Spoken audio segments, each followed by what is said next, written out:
Evo nas ponovo u studiju. Dakle, nastavljamo emisiju Teška reč, specijalno izdanje. Ja sam Dragan Jevočićević, glavni urednik Informera.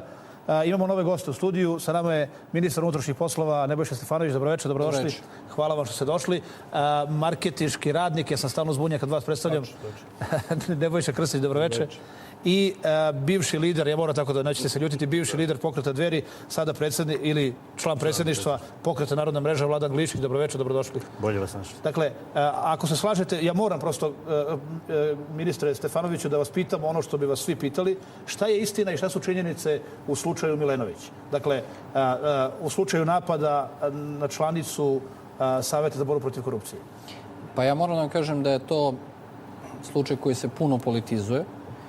I ja ću vam izneti činjenice kako je to teklo od prvog trenutka. Dakle, gospođa Milenović je 21. novembra, pre 2 dana, medijima javila negde u večernjim satima da je tog dana, dakle 21. novembra, u subotu, oko 12 sati napadnuta u haustoru svoje zgrade. Nakon toga ona kaže, ona to nije prijavila policiji, naravno, i mi smo isto o tome saznali od gospođe Milenović kroz medije, dakle, kada su mediji to objavili.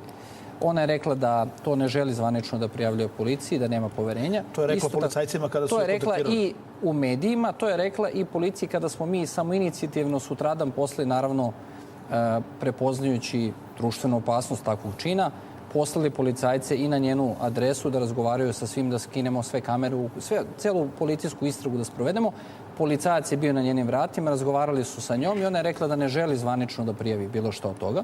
Također je rekla da ne želi da ide da uzme bilo kakve povredne liste kod lekara, jer valjda nema poverenja ni u lekare.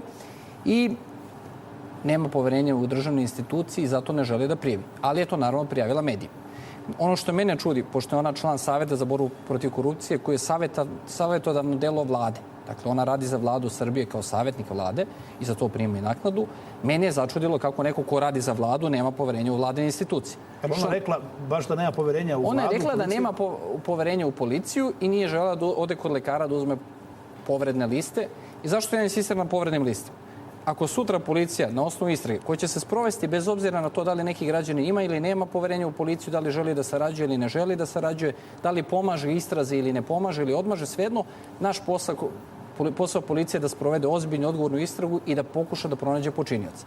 I mi sutra, recimo, pronađemo osumnjičene, tužilaštvo smatra da postoji dovoljno dokaza da se pokrene postupak, da se napiše optužnica, dođete na sud i pred sudom pitaju, kaže, dajte nam povredne liste da vidimo kakvu štetu je pretrpela gospođa Milenović i mi kažemo, izvinite, tužilac kaže, nemamo povredne liste. Postavlja se pitanje kako ćemo mi ikada tog čovjeka moći da osudimo. I onda zamislite da sad šta se dešava, vi ste čovjek koji dobro prati sve, zamislite šta se dešava. Kad na suđenju, na primjer, sudija oslobodi zbog nedostatka dokaza čovjeka za koga mi sumnjamo, na primjer, da je napao gospođu Milenović. Biće najstrašnija hajka na vladu, reći će naravno, evo još jednom je vlada kriva, ovo je sve režirano, organizovano i tako dalje. I zato je moja molba bila za gospođu Milenović da pomogne u istrazi. Dakle, mi nismo dobili ni precizan opis tih ljudi.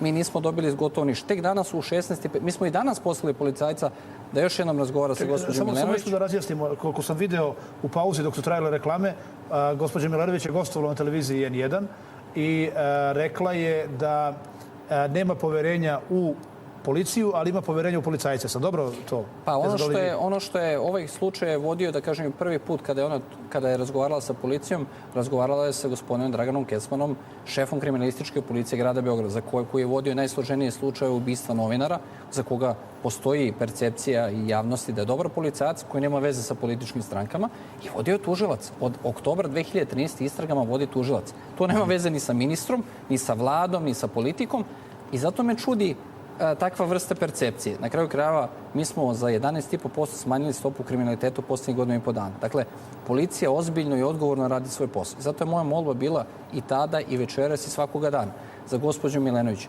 da učestvuje u istrazi u smislu da nam da dovoljno indicija, tragova, da možemo da pokušamo da pronađemo osobe koje su tu radile. Dakle, mi moramo da imamo nešto.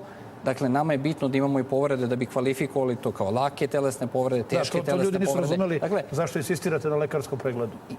Meni je bitno da znamo kakva je šteta napravljena gospođi Milenović. Ona tvrdi da je neko je odgurno, dakle to je rekla u drugoj izjavi, da je neko odgurno kada je naišla u hodniku, da je ona od tog odgurivanja pala, a da smatra da je tom prilikom i udarena nekim predmetom u glavu. Dakle, moramo da znamo da li je to prouzrokovalo nekakve povrede da bi se kvalifikovalo i delo, jer tužiocima to znači. Ona opisala te ljude koji su je napali? Ništa nismo dobili oko toga. Ona je rekla i dalje da ne želi zvanično da prijavi događaj. Dakle, taj događaj. Zvanično to nije prijavljeno?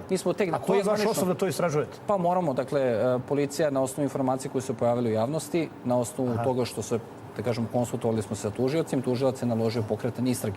Mi imamo, naravno, i danas tek negde oko 5 sati, ona je dozvolila da koristimo bazne stanice koje ona koristila njenog telefona da bismo pokušali da utvrdimo njeno kretanje i da li je neko pratio, pa da pokušamo da utvrdimo da li postoje video snimci na toj ruti i tako dalje i tako dalje. Dakle, možete li da nam kažete, ili postoje kamere tu negdje u blizini? Ne mogu da otkrivam detalje iz istrage, ali zbog velikog interesa javnosti, nažalost, to je slučaj se izuzetno politizuje. Dakle, svi mediji i svi političari koji su u ovome vidjeli poligon za napad na vladu su ovo odmah iskoristili. Dakle, ovo je priča u kojoj treba da okarakteriše policiju i vladu da neće da vode navodnu istragu koja čak nije ni prijavljena. Dakle, ovaj slučaj nije prijavljen. Pa da mi vodimo istragu. Dakle, policija apsolutno posvećeno radi na ovom i rade profesionalci, ljudi koji su otkrivali najteža krivična dela u ubistvu novinara. Dakle, ne rade to neki amateri ili neki ljudi koje je SNS doveo iz svojih partijskih redova, jer mi takve nemamo. Dakle, možete pogledati u policiji, recite mi koji policajac je doveden na neku odgovornu funkciju u MUP-u, a da je bio neki naš i da nije već bio unazad mnogo godina profesionalni radnik policije, da nije obavljao dužnost. Mi ne pravimo političku policiju. Neki drugi su to radili, pa su čak i na odborima za odbranu i bezbednost rekli policija naše stranke bi to drugačije radila, pa su posle tvrdili da je to lapsus. Da. Mi to ne radimo. Dobro. Gospodine Krstiću, moram i vas da pitam za ovaj slučaj. Kako se to vama čini kao posmatraču? Znači šta, ja u okviru ove teme imam par stvari koje mi se sviđaju i par stvari koje mi se ne sviđaju. Dobro. Ono što mi se sviđa to je da je policija reagovala. Sviđa mi se što je javnost reagovala, što je stranka iz vlasti SNS reagovala tako što je osudila nasilje svake vrste. To mi se jako dopada. I naravno oni od kojih sam to i očekivao da će da osude, osudili su. Ono što mi se nije dopalo, to je činjenica, ako je tačno da je gospođa Milenović rekla da nema poverenja u policiju i da zato neće da prijavi događaj, to mi se ne dopada. Mislim da je to njena greška.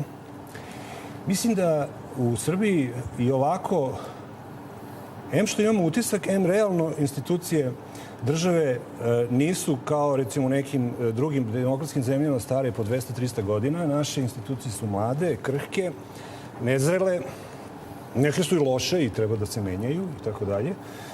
I mislim da je zadatak svakog građanina, a pogotovo onog ko radi u državi, u vladi, u državnom tom aparatu, da po svaku cenu snaži institucije, a ne da ih dezavuiše i da ih omalovažava i da unosi nepoverenje. Zbog toga ja mislim, pošto je policija jedan veoma važna institucija u državi, očekujem, dakle, od policije uvek u svakoj prilici da se ponaša profesionalno i nestranački i da tretira svakog građanina Srbije na potpuno identičan način, bez obzira koju stranku preferira, kog je pola, kog seksualnog opredeljenja, koje rase, koje nacionalnosti. Dakle, to je potpuno za njih ne sme da bude važno i da se ponašaju profesionalno. Ja sam siguran da najveći broj policajaca koji rade u policiji su upravo takvi ljudi. Dakle, ljudi koji rade jedan vrlo težak i opasan posao, a nisu baš, da kažemo, da im cvetaju ruže u smislu primanja. Jel, kao ni drugim ljudima u Srbiji, pošto smo u krizi. Ali u tom smislu mi je nekako, ne volim kad se na jedan tako olak način omalovaži trud svih tih ljudi, pa čak i u situaciji kad, na primjer, se nekome ne dopada ministar koji sedi do mene, kad bi on više volao da je neki drugi ministar. Dakle, uopšte to je tema za druge debate i drugu vrstu dijaloga, ali kad je policija u pitanju ili bilo koja druga državna institucija, mi bi morali da se trudimo bar da ih ne omalovažavamo ili dezavuišemo na način na koji mi se čini da je uradila gospođa Milenović, da li svesno, da li nesvesno. I tu bih joj ja uputio kritiku. Takođe mi se ne dopada, pošto sam počeo šta mi se dopada i ne dopada, izvinjavam se ako sam dug, ne dopada mi se politizacija ovog slučaja u delu javnosti koje ja pratim preko interneta i društvenih mreža, kad sam video ove neke svoje stranačke drugare, bivše ili sadašnje, već ne znam ja, koji zaista koriste ovaj nemio događaj da ga pretvore u case, u slučaj oko koga ćemo mi sad da se grupišemo da bi ukazali koliko je ova vlada katastrofalno loša. A ovde se ne radi o vladi, ovde se ne radi o politici, ovde se radi o interesu svakog od nas u Srbiji da policija bude dobra, da bude profesionalna, da bude objektivna i da bude efikasna. I u tom smislu niko od nas ne bi trebao da ima separatni interes. Jer ako ćemo pošteno, potpuno odvojeni od svih interesa, svih opredeljenja, policija je do sada rešila sve ovakve slučajeve. Ili ja možda grešim, tako sve? Najveći broj slučajeva... Ima zamirki. Ne, hoću nešto drugo pitam. Ako gospođa Milenović... Nije rešila sve, samo sam hteo da kažem. To je možda i prilika da zamoli ministra. Ne, oko ovog ne. Ali recimo, slučaj Davora Pašalića nije rešen. Ja sam pričao sa Davorom i on nije uopšte ni siguran šta je uzročnik tog napada. Pošto znam čovjeka, pa smo se streli i pričao mi je, on lično ne povezuje ni sa kakvom politikom, ni sa čim. Možda bude huliganstvo. Ali recimo njegov slučaj nije rešen. Ja bih zamolio prisutnog ministra da pogura tamo gde može da se taj slučaj reši, jer je Davor takođe novinar i takođe, ne mislim da su novinari povlašćeni, ali su jednostavno po prirodi svog posla na udaru javnosti, jer neke njihove aktivnosti, vesti ili ono što rade može da se ne dopadne nekome i da mu se na taj način sveti. Ja sam takođe mislim, gospodin Ninić, važno mi je da znate za ovaj slučaj Davora Pašalića. Dakle, samo u 2 rečenice. Mi smo s gospodinom Pašalićem dosta intenzivno radili na ovom slučaju. I upravo ga je kriminalistička policija više puta i pozivala. Pokazivali smo mu i slike određenih lica za koje mi mislimo da su sumnjičili u ovom slučaju. Dobro, to mi je drago ako je tako. I pozivali ga da on pokuša da prepozna, on neke nije uspeo da prepozna, ali mi na tom slučaju radimo. Dakle, to mi je drago. Složen je slučaj zato što se desilo u sred noći u neosvetljenom parku. Nisam ja njega skoro čuo, niti je meni, ali pre par meseci mi je poželio da nema rezultata. I meni je samo bilo bitno, ja sam uvijek insistirao kod policije. Policija vodi tu istragu. Dakle, meni je bilo važno da sa oštećenima, što nekad nije, jer po zakonu to nije obavez, ali je nekako ljudski i ono što mi nekad se čini da fali u policiji, to prihvatam i kao kritiku i na svoj račun. Nekako mi nekada fali da mi pozovemo ljude koji su oštećeni u nekom predmetu, da ih obavestimo ono što oni imaju pravo da znaju dokle je stigla njihova istraga. Mi se nekako čini da kad nemamo komunikaciju sa tim ljudima, da oni misle da to niko ništa ne radi. A policija samo što je, kad obavlja posao, nema običaj da obaveštava, da kažem, oštećene sve do trenutka razrešenja. Dok se ne završi skroz. Tako je. Da. Gospodin Glišiću, izvinite, čekali ste dugo na reč, ali da li vi u ovom slučaju konkretno, govorim da se vratimo na slučaj gospođe Milenović, vidite neku politiku? Pa sama situacija da govorimo o jednom slučaju ovoliko govori o tome da je to politički osetljiv slučaj. Sad, gospodin ministar je u prednosti u odnosu na sve nas, jer kada se budemo bavili konkretnim stvarima, to je njegov posao i on to radi 24 sata, tako da tu u svakom slučaju neću moći da izađem na kraj sa njim po pitanju tih podataka. Međutim, izjava gospođe Milenović da nema poverenja u institucije, izjava koja je, nažalost, opšte prisutna u narodu. I to je problem. Sad, ja verujem da je 11% više smanjen broj krivičnih dela ili više rešen nego u prethodnom periodu, ali je stvar u tome da imamo sistemski problem koji u stvari koči osjećaj poverenja naroda u institucije. Zato mi na izborima imamo vrlo malu izlaznost. Zato, recimo, politička opcija koja dobije 20% na izborima realno od celog biračkog tela ima ogromnu vlast. Pri čemu ona sama sebi uskače u stomak. Dolazi u situaciju da često odgovara i za ono za što nije odgovorno. I to je taj sistem koji dovodi do toga da ćete vi jedan slučaj, jer znate šta, u Srbiji ima sigurno desetine prebijanja danas. I neko ko neće biti medijski osvetljen će doći u situaciju da se osjeća kao građanin drugog reda, a i onda će taj da emituje viralom priču o tome da ne radi policija, da sistem ne funkcioniše. Ne, samo hoću nešto drugo da vas pitam. Dakle, ovo nije bilo koji slučaj... Hoćete da pitate da li će neko da iskoristi medijski da od toga pravi celo. Ovo nije bilo koji slučaj prebijanja, kako vi kažete. Dakle, nego je ovo napad, ili se bar tako tvrdi, na članicu Saveta za borbu protiv korupcije. Ta članica Saveta za borbu protiv korupcije je, sam reče ministar, vladin posredno... Vladino savjetodavno telo. Da, dakle ona... Znači, ovo bi moglo da se proglasi za napad na ustavni poredak. Ne, uslovno govoreći, hoću nešto drugo kažem. Uslovno govoreći, gospođa Milenović je angažovana od vlade. Ja sam se lepo izrazio. Dakle, ona kaže nema poverenja u policiju. Puno poštovanje prema slučaju gospođe Milenović, on treba da bude istražen i vidim da će se policija potruditi, ali će se potruditi između ostalog i iz političkih razloga. To je problem. Vladin službenik je napadnut, to je nedopustivo iz ovoga što je gospodin Krstić rekao, ne smeju institucija se urušavati. Znate šta je problem? Problem je što mi imamo već 25 godina na našoj političkoj sceni atmosferu građanskog rata. Kad je neko u opoziciji, on dođe i kaže sve najgore od stranci koju će smeniti. Kad je smeni, prvo s njom pravi dogovore, nastavlja njenu politiku, a onda traži da se poštuju institucije. Institucije se poštuju kad smo u opoziciji. Tako je. Kad ja kao neko ko pripadam jednoj antisistemskoj opoziciji, jer smatram da ovdje nije problem jedna vlada. Otići će Vučićeva vlada ili neće, ili već šta, doći će neka druga. Problem je politika koja se ovdje vodi 15 godina, a to je politika Europska unija, nema alternativu. Pa onda dođete u situaciju da neko kontroliše medije jače od vlade i onda od svakog slučaja može da napravi veliki problem. Mislim, da je neko prebijen, neki običan novinar, negde u nekom lokalnom mediju koji su usput narodni lokalni mediji u Srbiji su svi pogašeni. Tanjug je ugašen. Ugašene su mnoge ovdje institucije i verujte mi, to je malo teže od prebijanja. Jer ti ljudi su ostali bez posla. Pa dobro, ali ovdje pričamo o nasilju. Pa znam, ali to je nasilje. To je nasilje koje ostavlja posljedice na hiljade porodica. Sad, ja isto tako odmah se ogradim da nisam... Ovo je zanimljivo što ste rekli. Ko kontroliše medije? To je u stvari cijela priča. Što mi sad dolazimo u situaciju da imamo ovaj problem. Što je ovo deo, mi sad ovdje nekako kao ono u kući obešenog ne govorite o kanapu. Nećemo da govorimo o tome da je to deo jedne priče, o tome da se, kao što je prethodna ekipa kod vas u studiju govorila i bilo je vrlo zanimljivo i sa mnogim stvarima bi se složio. Ja se sa mnogo ne bih složio. Znam, ali da se dešava jedna atmosfera u kojoj smo mi opet na ivici da se uhvatimo jednim sa drugima za vratove. Što nam najmanje treba. Mi smo narod koji ima prosek godina od 45.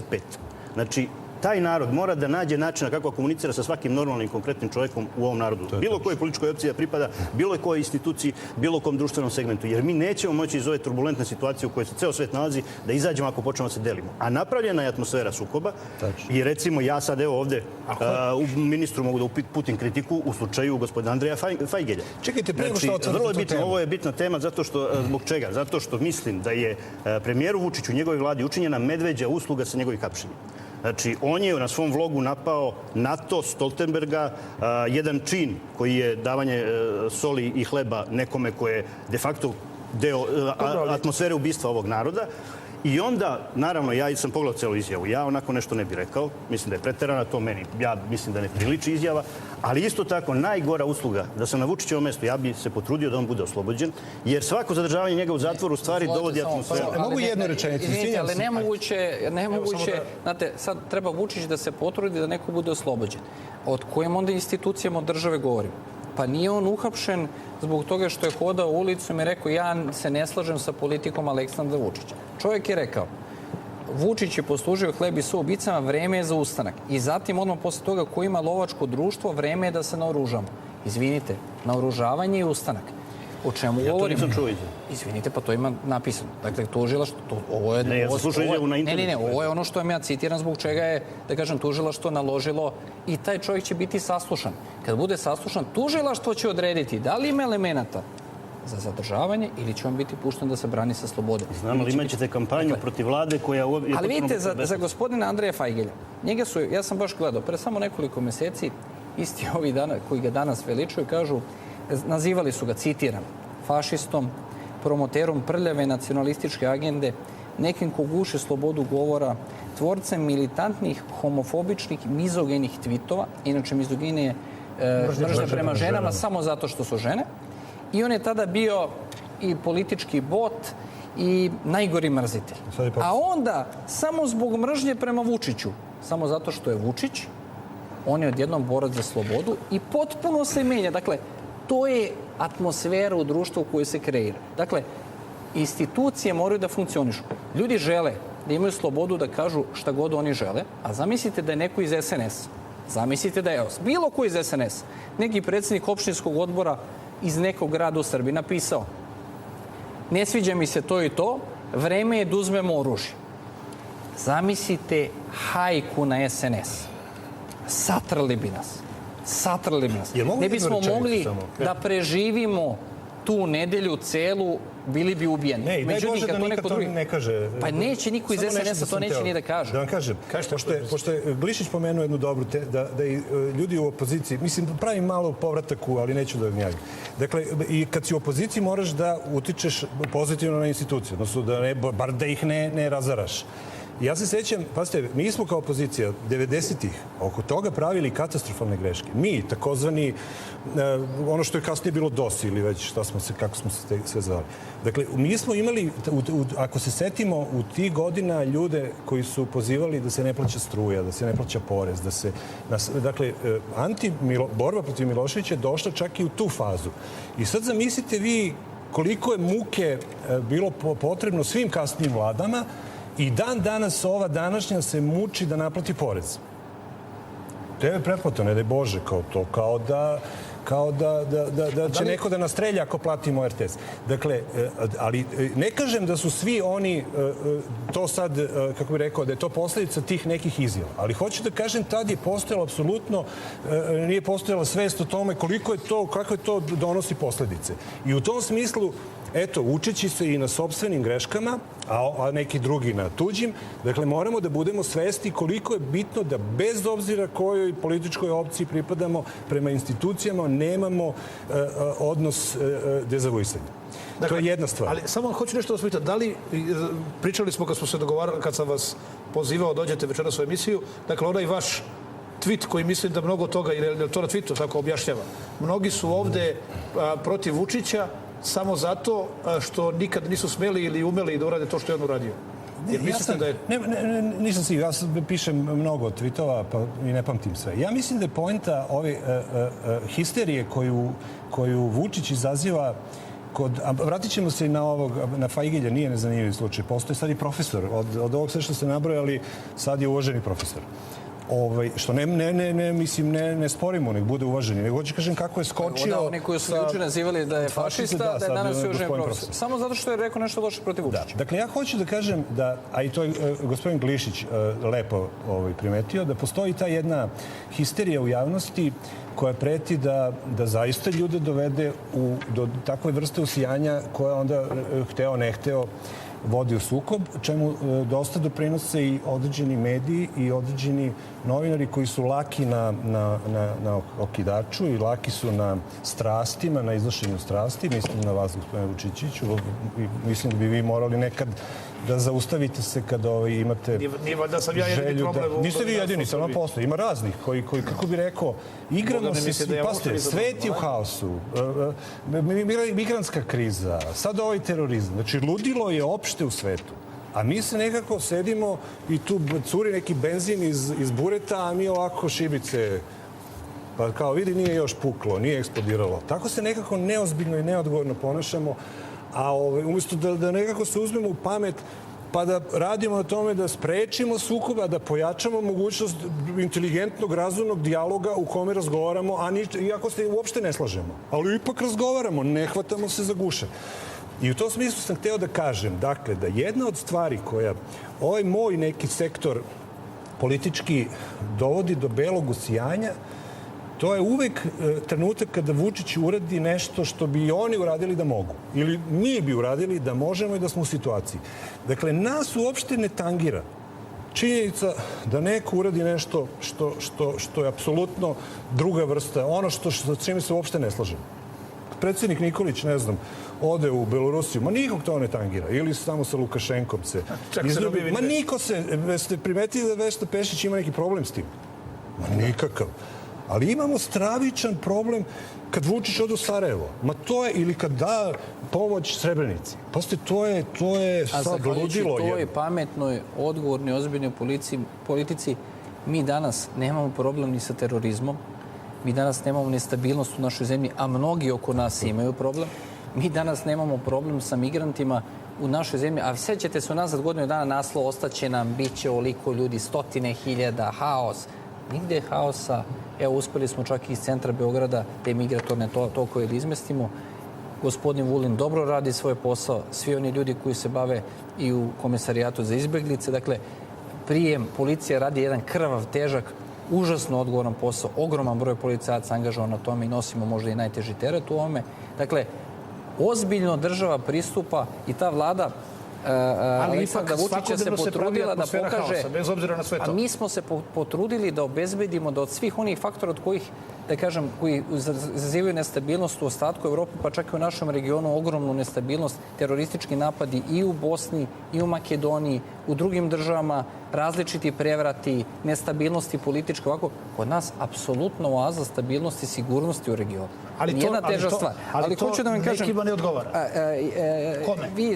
Da li biste se složili sa onim što je u prethodnom studiju su rekli većina skoro svi gosti? Hoću da kažem jednu stvar. Vi znate, ja se sa gospodinom Vučićevićem ne slažem uvek sa onim što on kaže. I ne slažem se nekada sa tonom kako on to kaže i ne slažem se možda i sa tim. Ja nemam takvu vrstu emotivnog nabora. I slušao sam ga u subotu, je imao jedan, ajde kažemo, nadahnut govor. Ne mogu da kažem da mi se nije učinilo da je to možda malo i preterano, ali vam kažem kako se vreme odmiče, pa i ovaj slučaj o kome smo govorili malo pre, dogodio se baš u trenutku, da kažem, medijski objavljen, baš u trenutku kada je premijer ušao u avion i otišao. Da, ja ne bih rekao da je to slučajno, pazite. Ja mislim da nije slučajno. Možete vi mene sad, gospodine Krstiću, napadate, sam ja malo... Oko atmosfere, donosam samo da vam pokažem oko atmosfere. Jedan kratak, samo da vidite, molim vas ovo.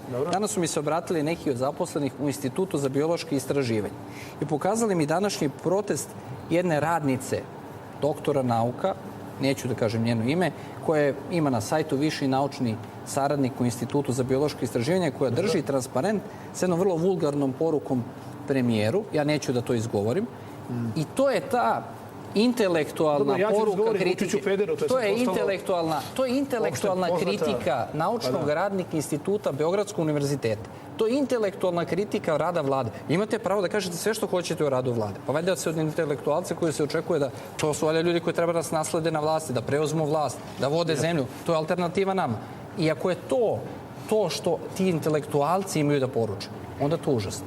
Onda je to atmosfera koja se... Ali šta očekujete... Pa imate situaciju da kogod nešto kaže protiv Vučića, ja moram da vam kažem, jer mi je dosta toga da ako neko kaže nešto dobro o Vučiću, doživljava medijsku satanizaciju od sutra ujutru. Ali zašto se čudite da to profesorkom koja drži to što drži, ne čudim kada se. Imate potpredsjednika stranke u vladajućoj koaliciji, čija je to politika, ta parola? Vi nećete izgovoriti, ja ću izgovoriti, Vučiću pederu. To je zvanična politika Branka Ružića, ali dobro, to je druga priča. Nego, pa vi znate što ja mislim o tome, ne moram posebno na to ističu. Tako je, kada se, Vladane, slučaj Milenović, evo, nisam rekao ni jedno, dakle, želi na to policija što preistraži, neću da kažem da sumnjam ili ne sumnjam, nije ni važno. Dakle, treba da utvrdimo sve činjenice. Kada se slučaj Milenović desi u trenutku kada Vučić ulazi u avion za Kinu, kada se večeri, kada je Vučić u avionu za Kinu, pojavi naslovna strana Nacionala na kojoj piše jedan naš kolega, da mu ne pominjem ime, Vučić je opasniji od Miloševića, iako još ne ubija, što implicira da će svakako da ubija. Da li sam onda lud ja ili se ovdje nešto stvarno dešava? Zanimljivo je da u istom trenutku, kad sam se spremao za razgovor ovaj naš, sam pogledao na Sputniku, priča o Dodiku, gde je Dodik u Sputniku otvoreno objavljuje da će Dodik biti meta rušenja. Ima ceo i sektor nevladin koji se za to sprema i sve tamo. Međutim, šta je bitno u slučaju Dodika? On, naravno, ja sam dosta kritičkih stvari nekad i preteranih govorio o premijeru Vučiću, ali mislim da ima jedan sličan način vlasti koji je urađen u Republici Srpskoj, Crnoj Gori i Srbiji. Jedan lični način vlasti koji na kraju dovodi do toga da često ljudi koji oličavaju tu vlast odgovaraju za mnoge stvari za koje ni objektivno nisu krivi, ali je to taj model koji je pogrešan, koji se sistemski pravi od onih koji stvarno drže naše vratove, a to nije ni ova vlada, to nije ni opozicija, to nisu ni novinari koji su pretučeni od toga. To su oni koji sede u ministarstvima kao ovlašćeni predstavnici NATO-a, kao ovlašćeni predstavnici nekih evrounijskih organizacija. Dakle, vi biste se složili sa prethodnim sagovornicima koji kažu... Da, oni imaju i medije i ti mediji... I sad, bilo je zanimljivo, prethodni sagovornici su govorili o scenariju 5. oktobra. Međutim, danas, kada vi imate, recimo, ja mislim, ne znam da ću tačno pogoditi, na 4. spratu ministarstva vojnog imate službenike NATO-a, u našim državnim institucijama. Dobro, to nije danas, to je od 2000. Pa ne, ali kažem, ako vi sve to imate, danas vam ne treba... Srbija je član partnerstva za mir, to je deo NATO programa. Ali je stvar u tome da vam... Isto kao i Rusija, dakle, što ne bi sedeli. Za to vam onda ne treba... Na dobar način. Pa recimo da ambasador Kirby izjavi da su oni upravo radili pre 10 godina i više ono što su radili da bi sad Srbija izgledala ovako, ja mislim da je to dobar razlog da on bude persona non grata. Još kad izjavi da oni neće rušiti ovu vladu, jer nemaju ništa protiv nje, onda se postavi pitanje, čekajte, gospodine Kirbi, jer vaš posao da rušite vladu? E sad, Dodik je prešao crtu i rekao je, Republika Srpska ne treba bude deo BiH, ako ruše Dayton, mi vraćamo svoju državnost. Rekao je da evropski put njega više ne interesuje. Ja očekujem da bi našu podršku, pošto sam ja opozicija ovoj vladi, ali nisam opozicija ovoj državi, da bi našu podršku svih nas koji smo protestovali protiv Vučića, koji ćemo opet protestovati protiv Vučića, koji se nadamo da neće dugo biti na vlasti. Ali ako krene ta vrsta rušenja Vučića, da bi imao našu podršku, mora da pređe crtu i da kaže od ovog trenutka ja mislim da ovi ljudi više nemaju šta rade u Srbiji, da se ponašaju nepristojno, da recimo onaj ko drži medije, a bio je obaveštajac i visoki funkcioner CIA, to više ne sme da radi u Srbiji, da u Srbiji recimo stranci ne treba da imaju medije, da u Srbiji, recimo, moramo da vratimo lokalne medije ovom narodu, da, recimo, moj Aranđelovac ima TV Šumadiju, da može da gleda šta se dešava u tom narodu, a ne da čeka kad će neko sa zapada. Revolucionarne su vam ideje. Nisu revolucionarne, ovo je vreme brzih promena. Samo da damo priliku i gospodinu Krstiću koji se ne slaže sa većinom. Ni sa čim što je, gospodin. Sa većinom prethodna grupa građana s kojih sam gledao, ništa se, dakle, ne slažem. Mislim da je najbolja stvar kod ove vlade je, i meni nikakav to nije problem da kažem i da pretrpim svu agresiju i vređenja oko toga koje uvijek uslede, da je proevropska politika koju vode. I kad čujem, na primjer, pre neki dan sam čuo Čanka koji je razgovarao o mogućoj koaliciji sa Tadićem i Jovanovićem i onda kaže otprilike ako smo se mi ovde skupili da pričamo o Evropskoj uniji, onda je bolje odmah da se razilazimo. Ja mislim da je to krucijalna greška. Ja mislim da je proevropska opcija u velikoj krizi iz različitih razloga, od kojih je kriza same Evropske unije, dakle, evidentna i utiče na sve nas, pa i na svest građana, za koje sve manje je to nekako ona neka zemlja Neverland ili ona neka zemlja u kojoj se divno i krasno živi. Dakle, to je isto grupa zemalja koji imaju probleme, ali i dalje najbolja koja postoji i naročito za Srbiju. Dakle, u tom smislu mislim da negiranje važnosti te stvari, a mnogo je u ovoj građanskoj opciji ili takozvanoj demokratskoj, ko to omalovažava i negira. Složit ćemo se, i sami ste rekli da postoji jedna atmosfera haosa. Ko je pravi? Ne pravi mi je valjda samo ja. Nažalost, ne samo vi. Biće da je prave zapadni mediji. Pod kontrolom mediji, pod kontrolom zapada. Ja ne prihvatam tu podelu na zapadne, istočne i... Dobro. Mada mislim, mogli bi sad da sedimo u kafiću i pijemo kafu, pa da i to... Samo nešto drugo osvitam. Dakle, svaki dan imate aferu. Imate aferu 24 stava. Ja mislim da su svi mediji u Srbiji su srpski mediji, dakle, svi koji rade u Srbiji su srpski mediji. Uslovno govoreći. I nemam ja oko tu vrstu... Niti sam sklon da pravim te teorije zavere, niti da fantaziram oko toga. Dakle, svi mediji su... Zato sam teo da i ministru da zamerim, zato što je pre nekoliko dana par medija okarakterisao kao... Prišao im je neku etiketu, ne znam, ne mogu... Dobro, ima i ministar pravo na stav. Da. Ima pravo na politički stav kao građanin, kao stranački, jedan od čelnika svoje stranke i tako dalje. Ali on je u nezgodnoj poziciji jer je ministar u ministarstvu sile. Da. I to ga stavlja u funkciju da kad god se pojavi mora 3 puta više da meri ono što govori nego nekog, na primjer, ministar poljoprivrede ili ministar... Gospodine Krstiću, ja se izvinjam, stvarno mi isteklo vreme, ima još samo nepun minut. Gospodine ministre, sad ću da vas pitam nešto kao ne kao ministar. Ja ništa nisam rekao, u stvari, na pitanje u čemu se ne slažem sa dobro. Dobro, ali se razumeli smo. Dakle, pitaću vas sad ne kao ministra, nego kao funkcionera Srpske napredne stranke. Kakav očekujete rasplet svega ovoga? Rekoše prethodni sagovornici da su izbori izvesni. Šta vi kažete? Ono što ne znam da li su izbori izvesni, jer je to nešto o čemu smo pričali u prethodnom periodu. Pa smo rekli da ih nema. Ako imamo poverenje u premijera kao što imamo, prepustili smo to njemu i ta procenu i čekat ćemo i njega da donese tu procenu. Ali ono što hoću da vam kažem i da ste vi u jednom delu potpuno u pravu, a to je da se stvara svakako ta atmosfera koja uopšte nije dobra za Srbiju. I uopšte sad nije važno da li je... Uopšte nije bitno koja je stvar. Nažalost, često stvaraju ljudi koji misle da će na tome politički profitirati, da ne shvataju da smo u istoj zemlji, da iste probleme imamo. Mi se trudimo svim silama da ova zemlja bude normalna, stabilna, da dođe investitor. Ja sam doneo samo da vam pročitam, to će trajati manje od 20 sekundi. NCR Grundfos, Countech, Fluid Srbija, Straight Nova, Kostaks, Gorenje, Elrad, Magna, Cooper Standard, Johnson Electric, Calcedonija, Livnica preciznih odlivak, Rasko, Tigar Tires, Japan Tobacco International, Henkel, KVS, Fresenius Medical Care, Džinsi, neću sad dalje da navodim. To su strani investitori u Srbiji. To su strani investitori. Mi smo uspeli da u poslednje 2 godine zaposlimo 59.211 više zaposlenih u privatnom sektoru. I kako to znamo? To su podaci iz penzionog fonda. Toliko ljudi više uplaćuje penziono. Znači, to nije neka statistika, pa je to neki izmišljen podatak. Toliko ljudi više uplaćuje penziono osiguranje.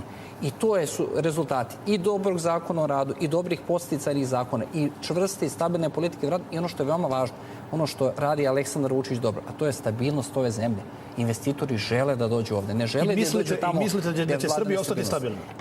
Ono što sam uveren da je pred premijerom zaista jedan težak zadatak, a to je da sagleda dobro i ko su ljudi koji misle da mu parazitiraju na leđima, a rade protiv njega, i mislim da takvih ima i u svom okruženju u smislu vladajuće koalicije, i unutar SNS-a, i u vladi. Ljudi koji misle da kada god vlada zauzme neki stav mogu ili da ćute potpuno onako u ćošku i čekaju da to prođe, ne žele da brane te stave vlade jer smatrajući njima oduzeti neki rejting, ili su čak otvoreno protiv te politike vlade. Ja stvarno ne shvatam zašto neko želi da bude u vladi, a govori protiv politike vlade. Onda izađete i budete u opoziciji i sve u redu. Dakle, ova vlada se trudi da obezbedi stabilnost za građane Srbije, vraćamo dugove, nažalost nasledili ogromne dugove, imamo budžetski deficit manji od 4%. Dakle, hoću da vam kažem, ova vlada se potrudila da od Srbije napravi sve bolje mesto za život. Da li je divno, da li je idealno? Nije. Ali je mnogo bolje nego što je bilo i dok god mi budemo imali priliku da radimo za građane Srbije, trudit ćemo se da oni žive u normalnoj zemlji. Hvala vam i gospodine Krstiću, ne zamerite što nismo završili, ali biće sledeće prilike. Gospodine Glišiću, i vama hvala. Dragi gledalci, hvala vama na pažnji. Vidimo se sledećom prilikom. Laku noć, prijatno.